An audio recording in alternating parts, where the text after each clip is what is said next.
នាងបដាចាកូនមហាសិទ្ធិរត់តាមស្វាមីដោយក្តីស្នេហាចាក់ចេញចោលញាតិមេត្តាបិតាពូជពងសាវតាអ្នកក្រុងសាវត្ថីនាងមានប្រវត្តិកំសត់អស្ចារ្យបែកក្រុមគ្រួសារហើយស្លាប់ស្វាមីកូនស្លាប់នៅស្ទឹងអចិរវត្តីកូនបងលងខ្សៃកូនខ្ចីសັບញ៉ាំគួរឲ្យស្រណោះរសជាតិជាស្រីស្លាប់កូនស្លាប់ប្តី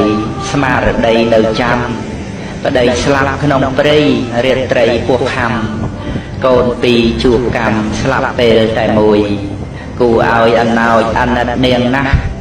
ប្រាថ្នាទៅផ្ទះក្រែងមានញាតិជួយតែបែរទៅជាត្រូវថែមទុកព្រួយម៉ែឪបងមួយស្លាប់យ៉ាងខ្លោចផ្សាភ្ជុះភ្លៀងបោកបាចកាចឥតប្រណីក្នុងពេលរាត្រីប្រឡ័យសង្ខារបាក់ផ្ទះកំសត់សង្កត់មរណាបងប្រុសមេដាបៃតាជុំគ្នាដំណឹងចុងក្រោយនាំឲ្យចិត្តស្រីវង្វេងស្មារតីស្រីឈួតលីលារបូតអស់គ្រឿងបាត់បាំងនានាក្មេងនាំគ្នាគប់នាងនឹងដីតែបនមិនខ្សត់កំណត់ដំណើរនាំជើងនាងដើរឆ្ពោះក្រុងសាវត្ថីដល់វត្តចេតពុនជួបព្រះចិនស្រីប្រោសឲ្យស្មារតីស្រីមានឡើងវិញមានរឿងចត់ជូវិឌូដភៈខឹងពួកសក្យៈចាំជាមនោមនិញសម្លាប់សក្យៈហើយត្រឡប់វិញដេកពេញមាត់ស្ទឹងក្នុងពេលរាត្រីស្រមោចបែងចែកបំបែកទីតាំង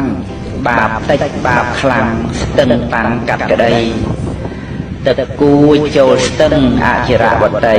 អ្នកចិត្តអប្រិយខ្សែក្នុងគង្គគាឥឡូវពេលនេះក្រុមធម្មយាត្រាបានមកទស្សនាស្ទឹងនោះគ្រប់គ្នា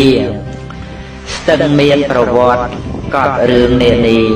កាលព្រះភគវេគង់ធម្មមាននៅទស្សនាដងស្ទឹងអចិរវត្តីឆ្លងស្ពានឫស្សីក្រាលចម្បើនទៅស្ទឹងឈ្មោះដដែលនៅដល់ឥឡូវបរិស័ទតែងទៅនឹករឿងបដាចា